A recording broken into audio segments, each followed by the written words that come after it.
Ladies and gentlemen, welcome to the next edition of the Losers Lounge podcast. Before we get started, I just want to let you guys know I am sorry about the lack of content. I've not been feeling good recently, and a few days ago I was actually hospitalized, and I had to deal with it's like my esophagus was unfortunately inflamed, and it was causing me pain not just in the chest but also in the back, and it was giving me dizziness, feeling faint, and a lot of other crazy shit. Although some guy actually thought that it was monkeypox, and I was like, what the hell? But anyway, forget about all that. That's why content's been slow the last few weeks. It's because I've not been feeling good. I've been trying to deal with that, and also trying to put balance into other things going on. Another bad bout of depression also hit me, but I want to let you guys know that I'll be okay. Hanging in there, and I'm still excited to talk Clash at the Castle for this podcast. I'm also working on the Sins videos now for NXT Stand and Deliver, Battleground Las Vegas, and also King and Queen of the Ring. So bear with me while I'm trying to get myself balanced out and making sure that I'm feeling good. Because I got to look after my health first, folks. But thank you very much for supporting me. I've been getting a lot of positive messages on my social media. Go follow me on on X. At Maracle Man. Go follow me on Instagram at WWE Sins Guy. You can also add me on Snapchat using the username WWE Sins Guy. Anyways, though, welcome to the Losers Lunch podcast at Talk Clash at the Castle Scotland, the second edition of the event, and the first one since 2022. But, ladies and gentlemen, joining me right now is none other than my bro, Heel Balor. I thought your bro was Long Neck Josh. I mean, yeah, sure, but he's Irish. Wait, Josh is Irish? Yeah, he's part Irish. I'm the one who's part Scottish. Oh, well, okay. The more things change, the more they say the same. Yeah, okay. I'm McIntyre and he's Sheamus. All right. What about you? Are you part anything like Scottish, Irish? Just full African American, I think. I don't know my heritage and background, so. But anyways, welcome back to the podcast, my bro. Oh, it was a pleasure. Hello, everybody. The Heelist of Ballas has returned once again for the Losers Lounge podcast. Clash of the Castle Scotland. 5 matches on the card. Looking pretty good. Can't wait to talk about it. So, should we talk about it now? Yeah, when it comes to Clash of the Castle, it was announced in like April of literally just a couple months ago. We were on the build-up to WrestleMania 40, and all of a sudden on Monday Night Raw, they just randomly announced on Monday Night Raw, hey, there's going to be a Clash of the Castle event on June 15th. I was like, whoa, what? that was literally out of nowhere. That's the type of announcement we like, right, bro? Oh, exactly. Those are types of events, like announcements that are actually, relevant. That makes any sense. Yeah. And then, of course, it was announced to be in Glasgow, Scotland, at the OVO Hydro Arena. I've seen pictures of it. It looks nice, although it looks like it's like as if it's fallen over. Yeah, it looks like it's tipping. Yeah, it reminded me a lot about the Tropicana Field in St. Petersburg, Florida. Yeah, for real. Only I looked on the inside of the OVO Hydro and it actually looks clean, unlike the Tropicana Field. This will be the first time that WWE is hosting a premium live event in Scotland, and also at the same time for Friday Night SmackDown. Yes. Yep. So this is actually incredible to think about, and although at the same time I'm like, you're calling it Clash at the Castle Scotland, even though there are no castles in Scotland. No. Well, at least not in Glasgow. I've seen castles in other places in Scotland, but a lot of people were like, when it comes to international events, you're either in the capital or you're nowhere. Yeah. Yeah, just like at the time when, Backlash France was about to take place, and people thought it was in Paris. Yes. And to them, it's like, if you're in France, you're either in Paris or you're in the rest of it. Yeah, for real. And I'm like, no, there's a lot of other places there. Bingo. I've been enjoying the international crowds, especially from Backlash France. Mm-hmm. I've been from him. Yep. As you guys know, the Clash at the Castle event first took place in 2022 in Cardiff, Wales, as a reference, of course, to the Cardiff Castle. And I remember when they had done that, I was like, finally, a premium live event in the United Kingdom. And now here we are again for another one in the United Kingdom. And I remember how when events like Backlash was announced for France, there's Bash in Berlin, Germany coming up in August, which I'm excited to talk about. Then, of course, there's other Saudi events. And, of course, Elimination Chamber was announced for Australia. And people are like, how come the UK is not getting another show? I'm like, it's still early in the year. Anything can happen. And then, boom, here you go. There you go. Yep. Yep, this is the UK's event for 2024. I like that the UK is getting a premium live event for WWE at least once a year since 2022. Like last year, they got Money in the Bank. And now this year, they're back to Clash at the Castle again.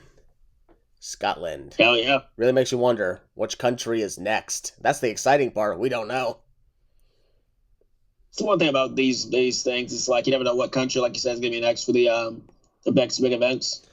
Well, we all know that the next country for the next premium live event after Clash at the Castle is none other than my kingdom of Toronto, Ontario, Canada. Yep. I also like to think about, aside from the fact that, aside from King and Queen of the Ring in Saudi Arabia, the last number of main roster premium live events is kind of a reference to me, because I'm part French, I'm part Scottish, and now it's going to be in Toronto, Canada. Freaking wild, dude. How the frick does... It's like, how does that even happen? Luck?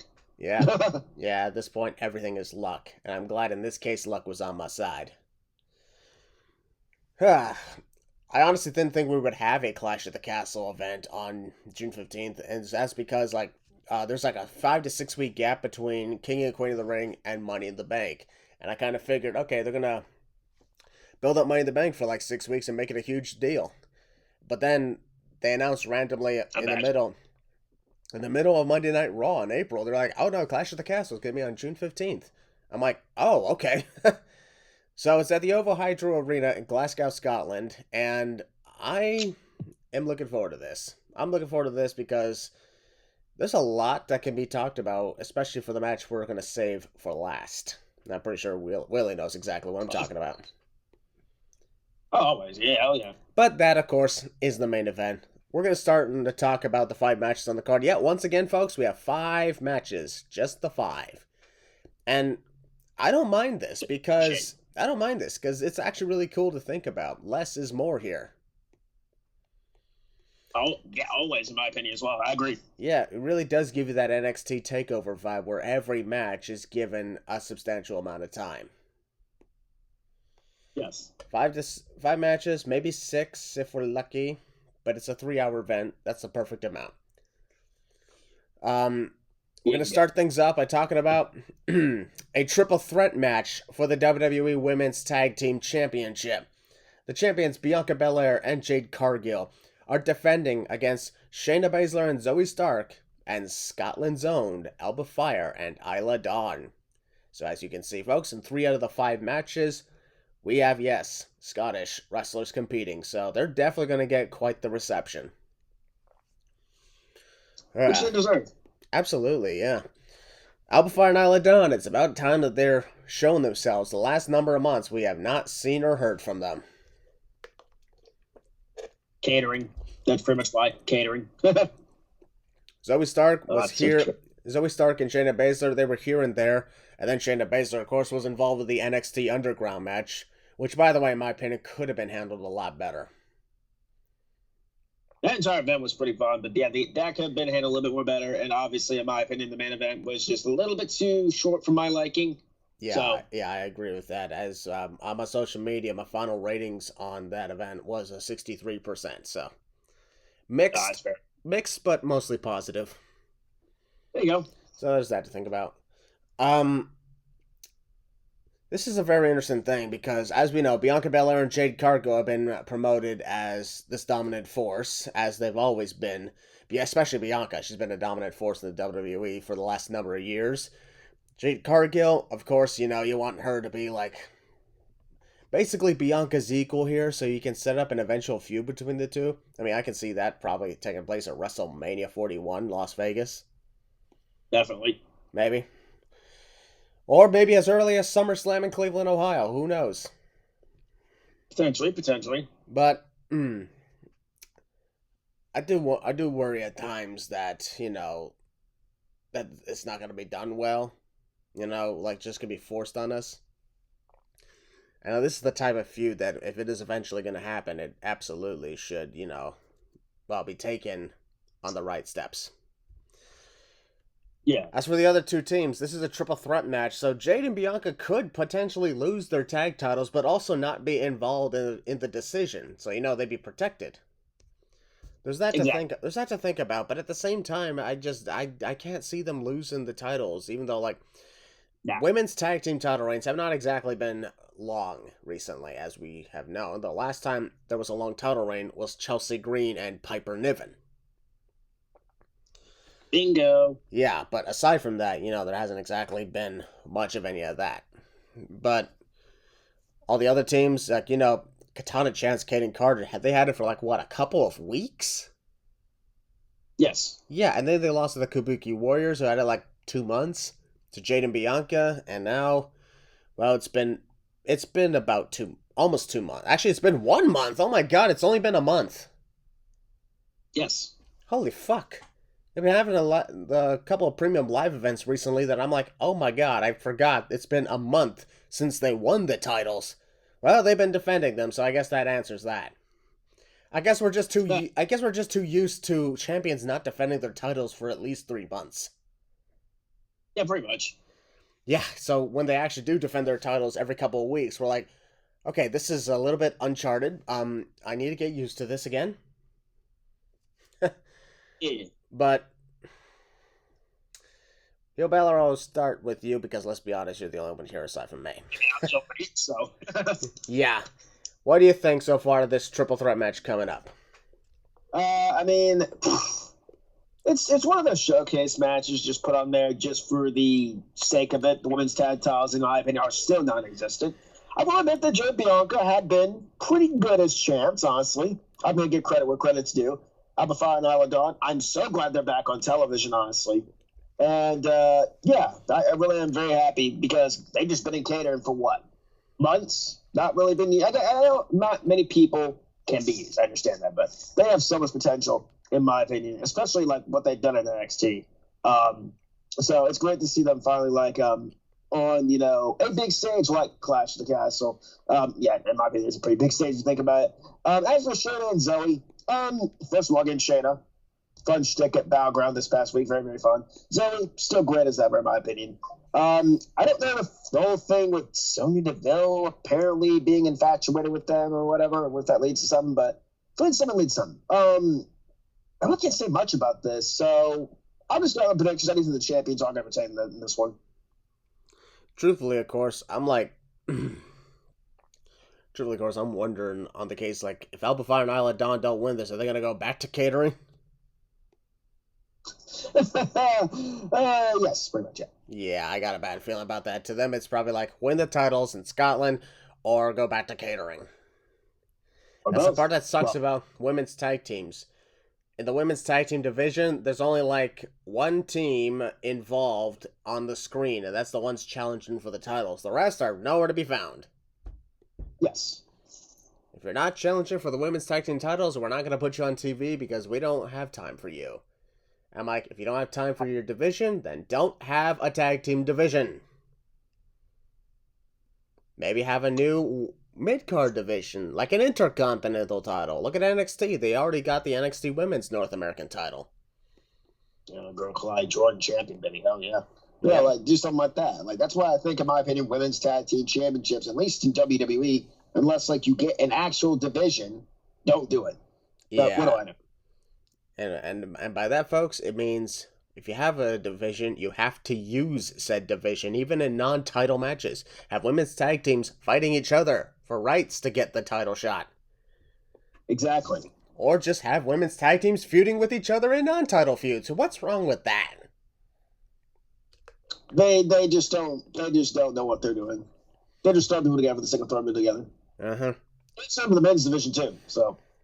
Yeah, I don't get it. We have not seen a men's tag team title match on a premium live event since WrestleMania 40.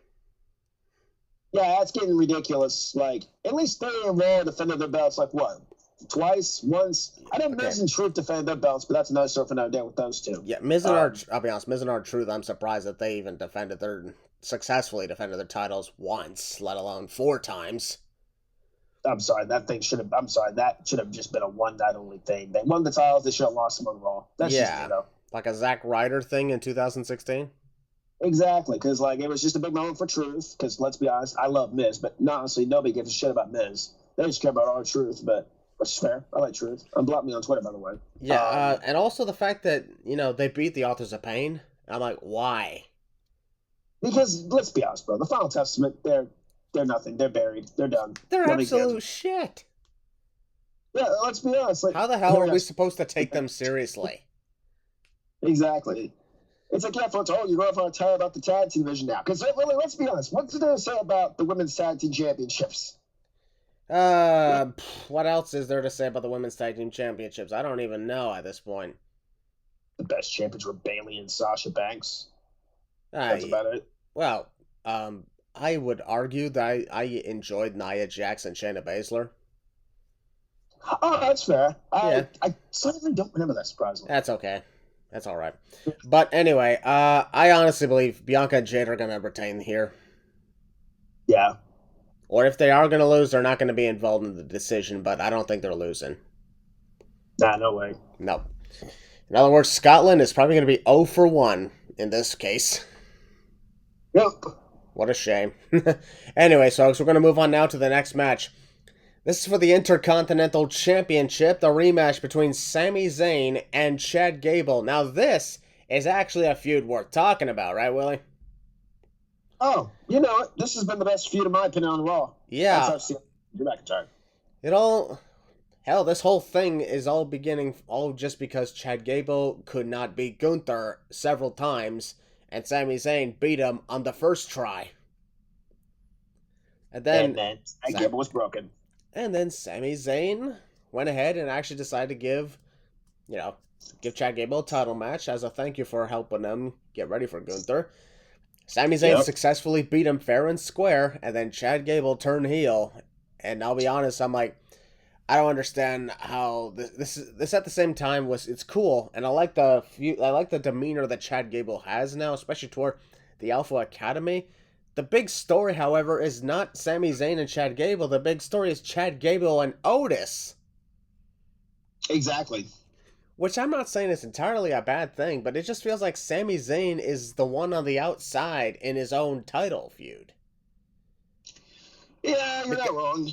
I mean, I get it. He at the same time is out here to try and convince Otis that he needs to step away from Chad Gable.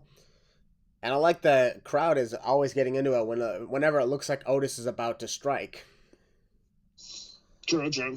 Which makes me think the moment Otis does finally strike on Chad Gable, oh my god, that place is going to explode. Maybe it should happen in Scotland since that place is going to explode. They'll explode for anything. You should wait till the main event. Yeah, they're going to explode in more ways than one. Oh, they will. Yeah, they'll explode so much they might as well just declare nuclear war. Damn. And by that, I'm not talking actual freaking nuclear weapons, folks, so calm your asses down before you start going on social media to cancel me. You've been canceled before. You came back from it. Yeah, like Paul Heyman says, I can get it canceled 101 times, I'll come back 102. Mm-hmm. Anyways, when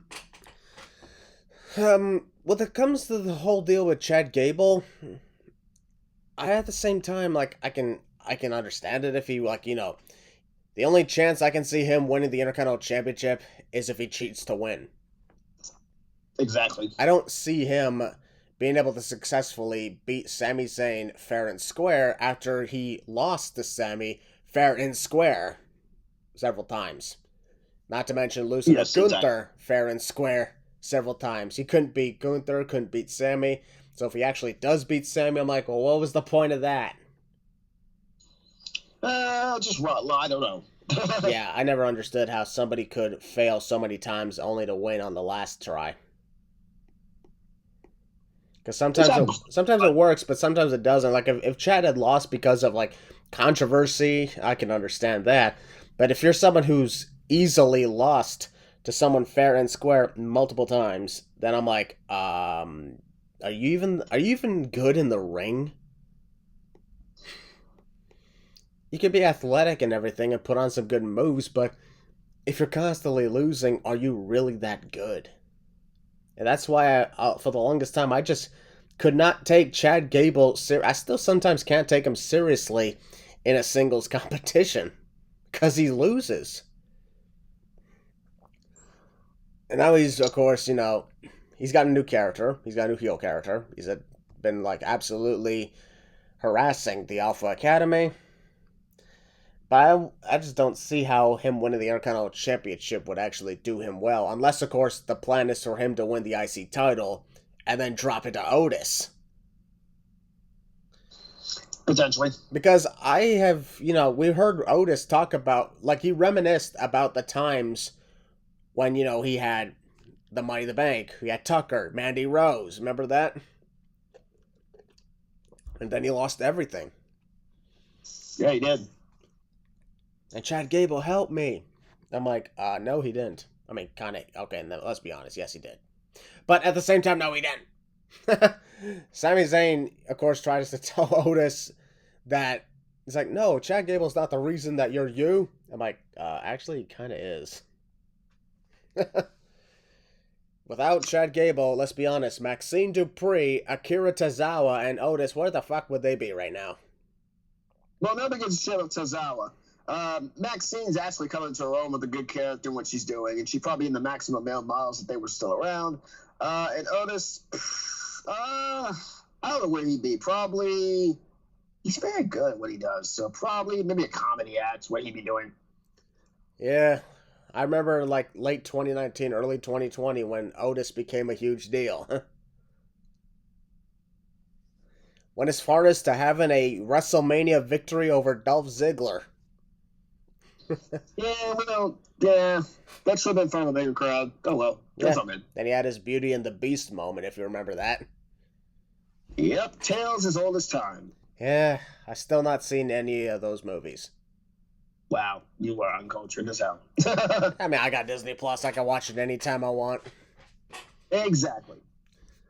But in the case of the whole deal, it seems like as if, Sami Zayn, I think he's been a good Intercontinental Champion since he beat Gunther a couple months ago.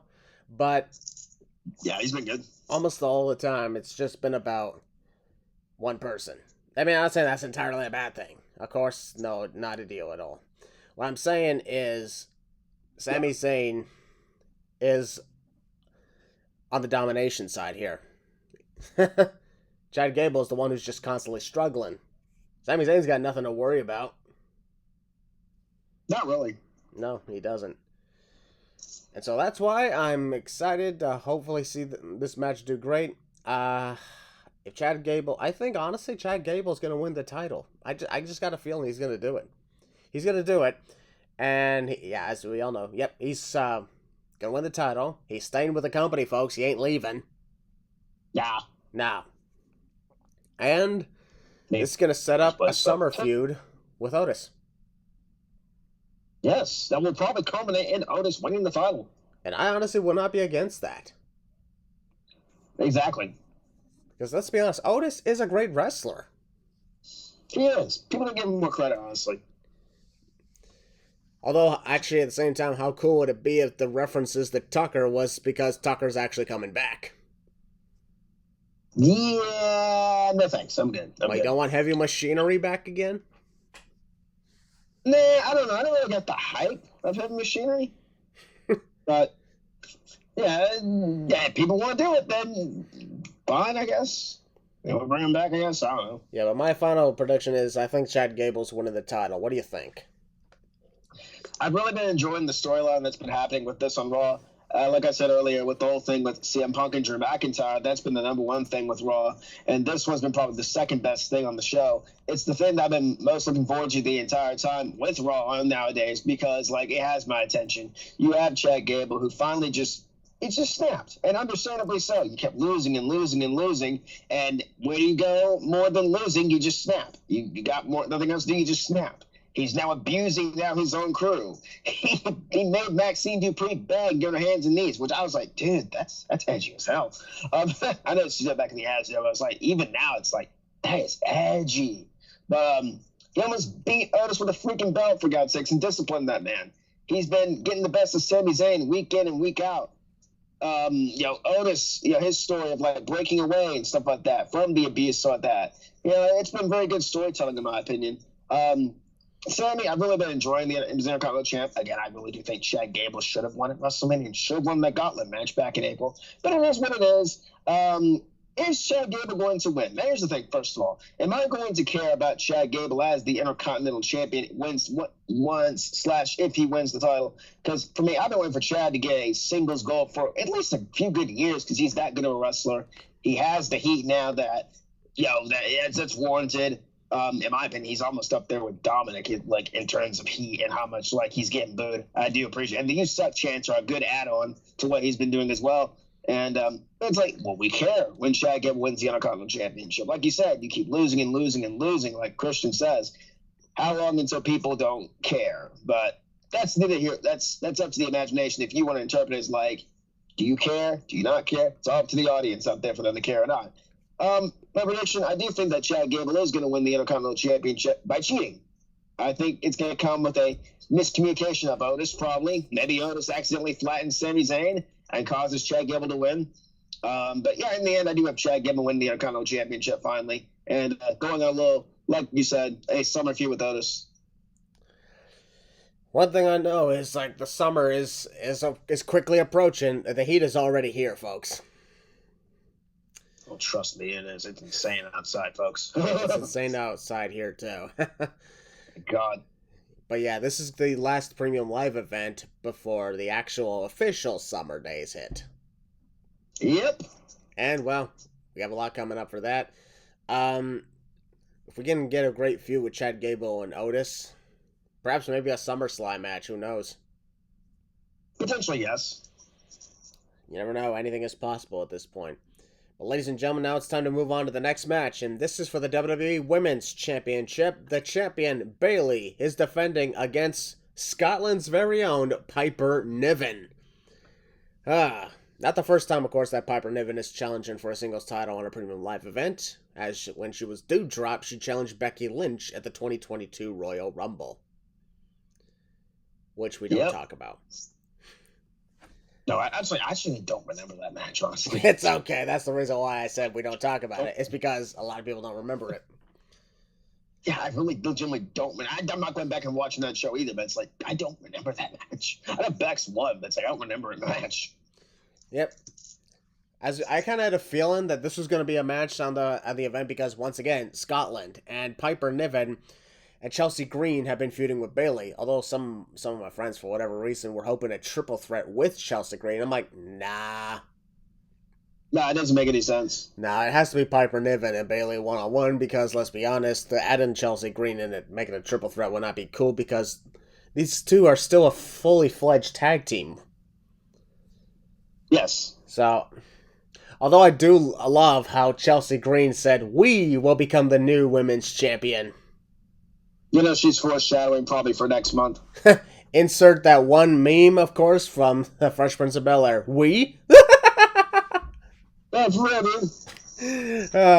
Legendary show, right?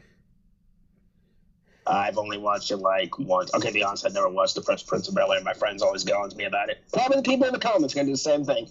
I'm not cultured, folks. Oh, you called me uncultured for not watching Beauty and the Beast. Hey, that's a classic, though, bro. The Fresh Prince of Bel-Air is an even bigger classic. You're not wrong, but okay, whatever. I grew up with cartoons and Disney. Okay, yeah. Regardless, Bayley, I'll be honest, I've been enjoying her title reign ever since she beat Io Sky at WrestleMania. She's been doing good, and she's someone who's not afraid to step up to challenges, like, of course, facing Piper Niven in her home country of Scotland. The big challenge, of course, is beating Piper Niven, and then, of course, running away from the fans who are going to be pissed off. Well, that's not what she needs to worry about. It's somebody else needs to worry. We'll talk about that guy Actually, I'd say there are 3 hometown favorites, so I'm thinking everybody is in danger here. Everybody. Because, folks, for those who do not know, Scotland does not take well to their hometown losing. Wait, really? Yes, unfortunately. Oh, jeez. Oh, I've heard riots have happened over there. Yeah, that's actually have happened. I do wonder if that's going to happen again. Ooh, you better get the talent out of there. So I'm not trying to say that's a bad country and all that. I hear it's very good. But be careful. Just be careful. Be careful indeed. Hopefully WWE knows what they're doing in that case. They probably have something already prepared based on the fact that, well, we'll talk that in the main event. Yeah, we'll talk about that in the main event. I do like, however, that, they're giving Piper Niven a title shot. I get it. It's because mostly it's Scotland and it's her home country and it's a missed opportunity if she doesn't get it. But also, she's also a fantastic athlete. She's about the size of Nia Jax, but she's still more athletic than Nia Jax. I think Piper's a great wrestler and stuff like that. From what I've been seeing for the past few years, she's really good at what she does. Hell, as you know, Nia Jax has been eyeing the women's title because she won the Queen of the Ring, so she faces the champion at SummerSlam. I'm thinking it's most likely going to be Bayley because they've had actual face-offs and confrontations. But could you imagine if it was Piper Niven and Nia Jax at SummerSlam? No, I'm good. Really? Wow. I'm good. I want to see that. Wow. I honestly would, because honestly, that'd be something amazing. Well, at the same time, I don't know if... I really think regardless, though, Nia Jax should win the women's title at SummerSlam. The character that she's got is absolutely amazing. And the fact that she's heavily improved since her return, not injuring people, and even turned a lot of haters upside down. Surprisingly, I'm one of them. Anyways. Yeah. That's what I'm thinking. Like, she absolutely should win the title from whoever's the champion at SummerSlam. But in this case, I think it's gonna be Bayley. Thus, I think Bayley is gonna beat Piper Niven at Clash at the Castle Scotland, and then she's gonna run away in a bulletproof vest. Damn. They got planes waiting outside the arena to take the wrestlers out of there. Especially one guy. Oh man, wait to get that main event. But anyways, your thoughts on the women's title match? Bayley has been... Okay, how do I put this? Shout out to my buddy Dustin, by the way. He said this best. Bayley's reign has been kind of iffy. Yeah, like she hasn't been, in my opinion, booked the best way. But, I mean, it could be a lot more better. I'm not saying like she's better or anything. Just be a little bit more better when she's getting the triple threat of Backlash was good. Which, by the way, where the heck is Tiffany? She probably getting her from Money in the Bank or something like that. Where's Tiff? Anyways, I do think that could be a little more better than what she's been given so far. I mean, so again, the triple threat, you have this coming up. Potentially, and this is I'm probably going to say this right here, I think Bayley's going to face off against Chelsea Green because, well, Canada, and there's really nobody else that could really fit the mold. Unless you're freaking throwing the towel on SmackDown. Whatever. Bayley's reign has been okay. But outside of what I keep on saying this, Io Sky's reign is better than this. I know it's still getting started, folks. I know that. You can't really compare it until it ends, obviously. But so far, Bayley's reign has been kind of in the middle for me. It's not her fault. It's just the booking that she's been given so far. Got good promos like that, but it's like, the reign, okay. As for the match itself, I think it will be good. It's great to see Piper in this position, honestly. And she's going to lose, and it'll be fine. And then she'll be back with Chelsea Green, and then I guarantee Chelsea Green the next challenge. Because, again, she said in a promo, we will be the next women's champions. Because, don't get me wrong. I could be wrong, honestly. But, yeah, Bayley is going to win this match. And she's going to win at she's going to win Money in the Bank, and we'll talk about SummerSlam when we get to it. So there you go. Bayley's going to win this. Did you just mention Money in the Bank? Yeah, I just mentioned Money in the Bank. Yeah, Bayley's going to win Money in the Bank. Bayley's going to win the Money in the Bank briefcase? No, she's going to win at Money in the Bank. Yeah, but we're talking Clash at the Castle. Well, I know that, but still, I just want to throw it out that Bayley is going to win at Money in the Bank, too. Wait, you know that she's going to defend the title at Money in the Bank? I don't know. Remember, apparently people think that we work for the company, so... Who would she... Oh, wait, I think I see where you're going with that. Bingo! Chelsea Green is Canadian. Yes, Chelsea Green's Canadian. She's Yes. from Vancouver, Wait, British Columbia, which is, by the way, folks, where I was actually born. wait, you didn't know she was Canadian? Yeah, I remembered it. I just remembered it and everything. Oh, got you. Yeah, Bailey's going to win here. And I really hope that I'm not saying it's the worst reign I've seen. I think I just expect a little bit more than what she's been given. I'm not the biggest Bailey fanboy, obviously. I like Bailey, but yeah, Becky Lynch is my girl. But yeah, what do you think, Chris? What do you think of her reign so far? Well, first off, I want to say Becky Lynch is no more. Sadly, no. But she ain't dead, folks. She's still alive. Don't worry, she's still alive. Yeah. She's just been. Yeah, she's just no longer signed with the company. But anyway, Bailey's reign, I thought it was all right and everything. I like like I mentioned, I like the idea that she's like accepting in challenges and like to take on a challenge, i.e., facing Piper in her home country of Scotland with extremely passionate Scottish people. But Very passionate. not to mention Backlash France, she took on the challenge of a triple threat with Naomi and Tiffany Stratton, and she survived it, and she did good there. Very fun match, too. It was, yeah. She's not afraid of Nia Jax, even despite the fact Nia won the Queen of the Ring, and is basically on Bayley's horizon, assuming she makes it to SummerSlam with a title. So I admire that as well. So that's one thing to not overlook. So now you got this. You got potentially Chelsea Green, I guess, at Money in the Bank, or if she doesn't face her there, somewhere then. But this is why I'm looking forward to it. It's because Bayley is a champion who's not afraid to take on all comers and take on all types of challenges. Hell, I guarantee you, if she was going to be put in a triple threat with Piper Niven and Nia Jax, she would do it. Yeah, pretty much. Indeed. Because, big, giant challenge. No disrespect. Yep. So that's why I'm like, it's not the worst title reign. It's all right. I just wish, there could be more added into it, like more stakes at hand. But I am satisfied overall with how the title reign is progressing. So I look forward to this title match. I just now realized, of course, that the matches we're talking about are all championship matches. There's not a single non-title match. It's a night of champions. Not really. Yeah, it's a night of champions, huh? Yeah, pretty much. All right, folks, but speaking of champions, yeah, we're going to move on to the next match. This is for the WWE Championship between Cody Rhodes and the phenomenal AJ Styles. Once again, just like Backlash France, except this time, it's an I Quit match. To be honest, I did not expect an I Quit match to take place, and I always like it whenever the I Quit match is announced. It's happened at times when people are not even thinking about it.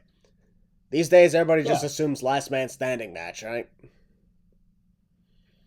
Pretty much. I think it's what wrestling fans conditioned with, like, oh, this stipulation is going to happen, or this it's just how we are. So it's like, we're conditioned with that.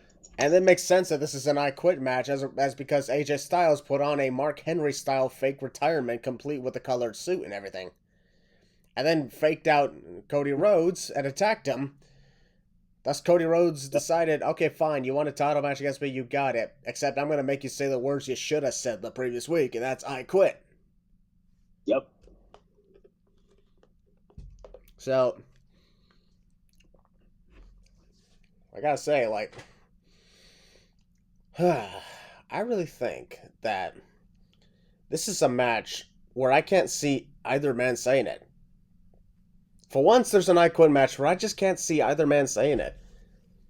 That's the same thing I talked with Mama Maracle. I told her about the match that's happening, and she's like, oh, wow, I can't see either of them saying I quit, no matter what.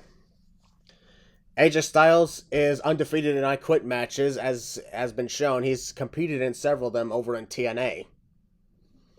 Cody Rhodes, I don't know, has Cody ever been in an I Quit match? No. No, okay, this is his first then.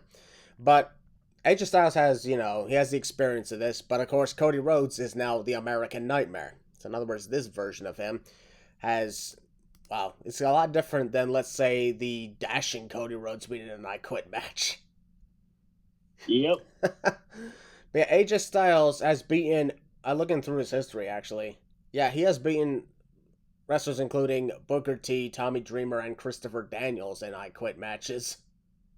Yeah, it's all good matches, too. Yep. Whew. And as for Cody Rhodes, as you know, no, he has never been in an I Quit match before, so this is his first. It's hard to believe though that match is still very rare. Like, the I Quit match is still a rare match. Which I do like. I like that it's a very rarity we see in wrestling. It's only brought up for the sake of doing it, especially with this stipulation too. So I like it. Yeah, I also know that when it comes to the I Quit match, the only time where it's completely obvious is if John Cena's competing in it. Those have been fun times.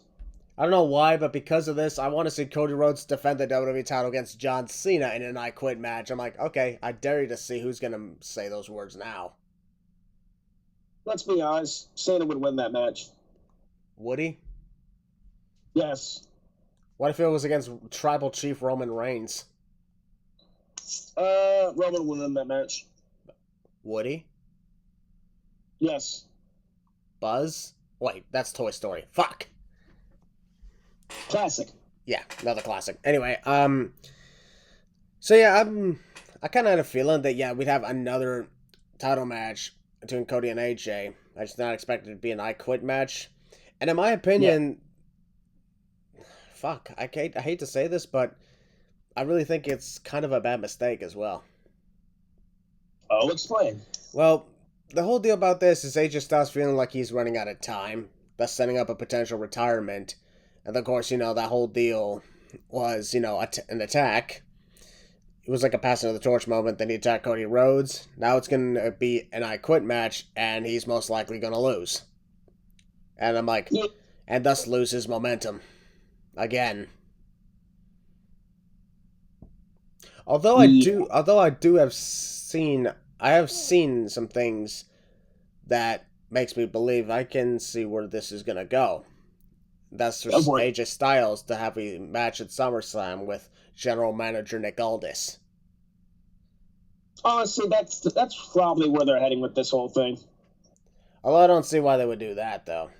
I think Nick Aldis, as of right now, should stay where he is. Be General Manager for at least a year, but I wouldn't start putting him in the ring now. Fair. Plus, the idea as a general manager is actually competing and still running the show, not a good thing. And as you know, Cody Rhodes, the man who conquered Roman Reigns. On my birthday. Yes, on your birthday. About an hour before my birthday. I was lucky this time. Yeah. That's why I'm thinking they're not going to have Cody Rhodes lose the title right now, much less saying I quit. But Cody's not losing. Yeah, that's why we're both on the Cody Rhodes' retaining side here. Retaining. Yeah, I still think it's going to be great though. I just hope it's going to be a back and forth and evenly matched thing. Not one person is asked throughout the whole match and the only time the loser actually is asked is the moment he quits.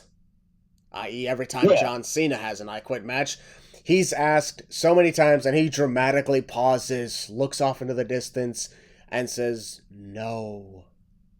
Nope. That was always so annoying in every single one of his I Quit matches. You know what I Quit match I actually kind of want to see, and it never would happen because the guy's legit retired? Cena and Hogan. Yeah. or the Rock and Stone Cold. That's an I Quit match. Oh my gosh. Yeah, absolutely. That's an I Quit match for sure. But as I also said, Roman Reigns and John Cena. That's one that could happen.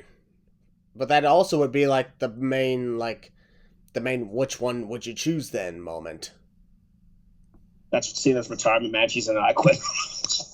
Well, then at that point, he's obviously saying it. Oh, yeah, never mind. That makes sense. Imagine that Roman Reigns and The Rock in an I Quit match. Honestly. If you want to have fun with that, do it. I mean, there's only one way I can see AJ Styles winning the match. Go for it. The OC destroys Mama Rhodes. Or they remember the last I Quit match was Finn Balor and Edge. Yeah. And how they get Edge to say I quit? They threatened to kill Beth Phoenix, and then they killed her anyway. Yeah, they killed her anyways. They don't care. Styles is going to threaten the Styles Clash on Mama Rhodes. Could you imagine? Or the Magic Killer. They're going to set her up for the phenomenal. The OC's going to grab her and set her up for the phenomenal forum if Cody doesn't say I quit. Yeah, I think that would be insane. If you think about it, Cody is bringing. I mean, obviously, he's going to bring his mother everywhere, but like he's bringing his mother to Clash. Yeah, and that's fair, but just really think about it. AJ could possibly win this match, but he's not going to. Yeah, here's the thing. Cody Rhodes, whenever he brings his mother, he doesn't normally promote it. They don't normally promote the fact that Cody's mom is going to be there. Unless, of course, she's involved, as you know, with the Rock's feud, the Mama Rhodes thing. I still wish she hit the rock bottom of Mama Rhodes, because that would have been funny. Now I was hoping that Mama Rhodes and and Ata Maivia would have fought. Oh my freaking gosh. That would have been awesome. Oh, hell yeah. But that's why I'm like, it's interesting. Why did they promote Cody Rhodes bringing his mother over to Scotland? Even though she's not been a part of this feud whatsoever. And that has me thinking, is she going to be a factor here? Potentially. So there is that possibility. But at the same time, I'm like, Cody Rhodes, I'm thinking he's, according to almost everybody, the favorite to win. Even then, I don't think this is the end of the rivalry, Christian. I think they have one more match. Really? Money in the Bank? A ladder match, possibly? Either that or last man standing. Yeah, that is true. Won't be the first time AJ Styles was in a last man standing match at Money in the Bank. Remember the whole deal with Shinsuke Nakamura? Oh, Lord, we don't talk about that rivalry. But that last man standing match was crazy. Oh, it was fun. Especially when AJ literally just kicked Shinsuke below the belt.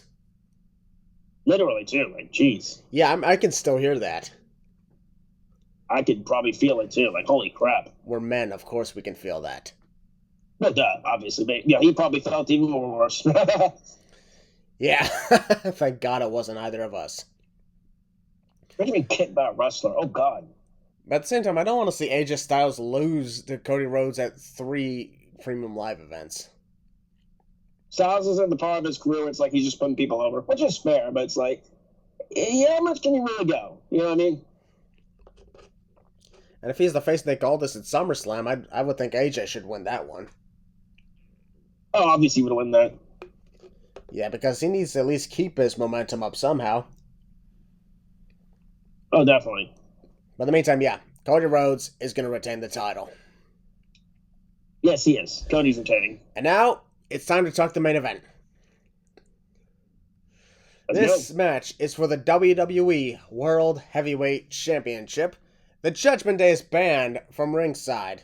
Yeah, like as if we were worried about that, right? Yeah, that's totally gonna work. Okay. Yeah, Damian Priest is defending against Scotland's very own Drew McIntyre. It's the second Clash of the Castle event, thus the second time that McIntyre is in the world title match. They made a huge mistake by having Roman Reigns beat him in 2022. Yeah. That was a huge mistake.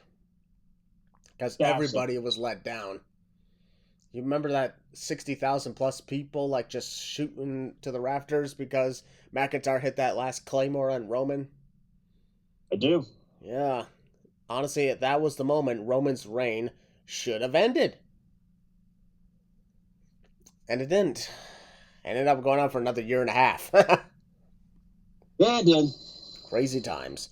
But I really think in this case, like, this is crazy. Because at WrestleMania 40, as you know, McIntyre won the World Heavyweight title from Seth Rollins, taunted the hell out of CM Punk, who went ahead and attacked him. Thus, Damian Priest cashed in the Money in the Bank contract in yet another WrestleMania heist of the century moment.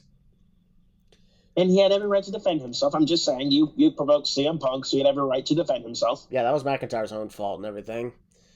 But yeah, exactly. Here's the thing, on the last Raw before the event, Drew McIntyre claimed that Damian Priest could not retain his title without the Judgment Day. Thus, he beat Finn Balor and caused the Judgment Day to be barred from ringside for this match at Clash of the Castle. But I'm like, the thing is, Judgment Day is not the person, not the people, not the ones that we've been worried about interfering here. Congratulations, you got the Judgment Day out of the way. The one person we're worried about interfering is none other than CM Punk. I'm not worried about CM Punk interfering. I hope he interferes. CM Punk, here's the thing. you guys still know at this point, I just can't warm up to Punk. Not anymore. I have my reasons, as you all heard from the Royal Rumble podcast, but this would not exactly. How the hell would CM Punk be the good guy here? He's not going to be the good guy. Keep in mind, last time we saw CM Punk, he did say that he's going to make Drew's life a living hell. Yeah, but McIntyre's playing the bad guy while CM Punk is the one who's still high-fiving the people at ringside. But I'm like, if he does this, this is making CM Punk the villain of the feud and Drew McIntyre's the hero. Drew's just being the CM Punk hater. He's the anti-hero here in this whole story. And plus, like, my God, can we just have McIntyre win the frickin' title without the worry of actual, controversy and shit like that? Because he's lost how many times in a row when it came to world title matches on premium live events before he finally got into WrestleMania, and at that point it was gone far enough. And then he, of course, made the stupid mistake of taunting CM Punk, then got cashed in on. And now he could very well be in yet another title match at Clash at the Castle, where he gets screwed out of it once again. And that's why WWE better be careful. We're in Scotland here. They don't care. They don't care.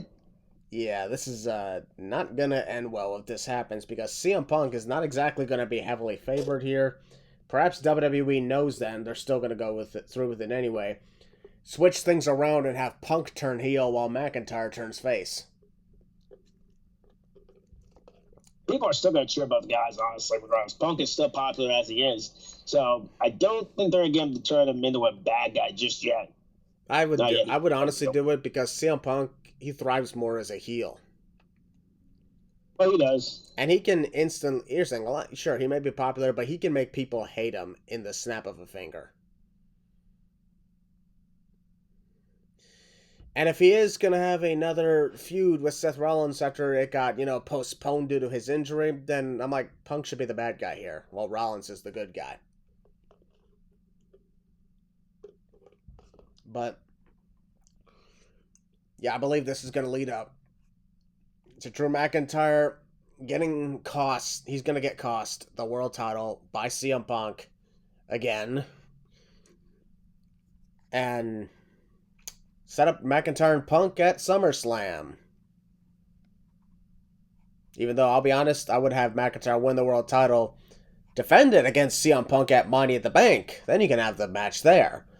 Retain, and then go on to fight Gunther at SummerSlam. Because, Gunther, the King of the Ring, is waiting patiently for SummerSlam because he's got a world title match. A lot of people want to say Damian Priest should take on Gunther, which I will be honest, I'm not against that either. That would be a great match. It's just if Drew McIntyre is going to lose to Damian Priest, he should lose clean at this point. Because I don't want to see more McIntyre getting screwed over and over and over and over and over and over again. Because this is not a good look on him. It's not a good look on anybody anymore. Because it's happened so many times already, and this has gone far enough. I'm like, crown him the title or let him go at this point. I really don't care. That's even what Mama Maracle said. Crown him or let him go. Because this has gone far enough. I don't think I could ever warm to CM Punk because I don't think he can be trusted professionally. And doing this would be a bad mistake on paper as well. That's just where I stand on it. But yeah, I think Damian Priest is retaining his title because of CM Punk's bullshit. Alright, Willie, what you got?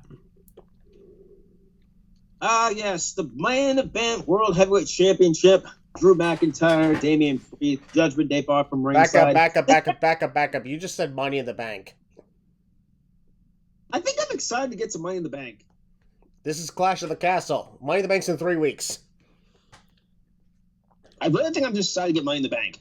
Clash at the Castle. The World Heavyweight Championship, obviously. the Judgment Day. Now people are saying, well, does that include Carito? Yes, that includes Carito. Because he's not part of Judgment Day. Not yet, he isn't. The whole thing with this entire story has been very interesting, honestly. And it does have history, which I do appreciate. Obviously, if you remember, Christian, last year at Survivor Series and all that, they were on a team, remember? Yep. So there's a little bit of history with that. Here we are going into for the World Heavyweight Championship rematch. And, not really rematch. Drew getting his rematch, technically. His rematch. Anyways,